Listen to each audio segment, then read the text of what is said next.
You know, exorcism's all the rage right now, and as I've warned before, you got to be careful what you play with.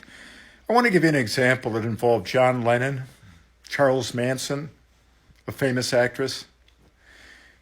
Back in the 1960s, that director Roman Polanski had directed a movie called Rosemary's Baby about a woman played by Mia Farrow who has the devil's child.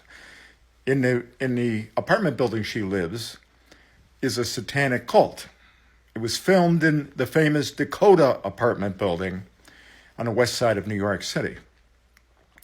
It's said that one of the consultants for the movie was Anton LaVey, who's founded the Church of Satan in America, and also that, it had involved the movie kind of a cult.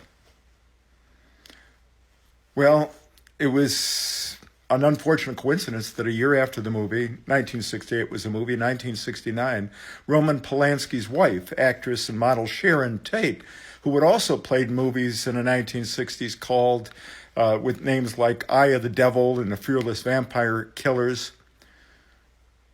she was brutally murdered with some others by the Charles Manson cult.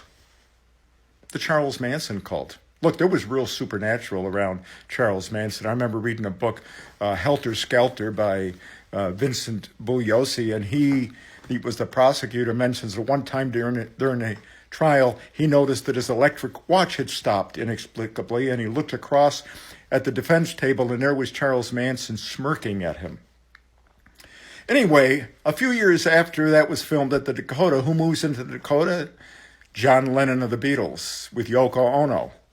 And, they fooled around with seances and things like that. She later had an album, Yoko did, called I Am a Witch. Be careful what you deal with.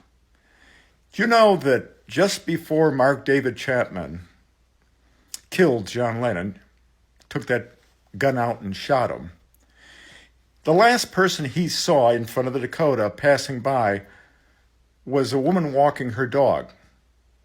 He noticed who she was. It was Mia Farrow.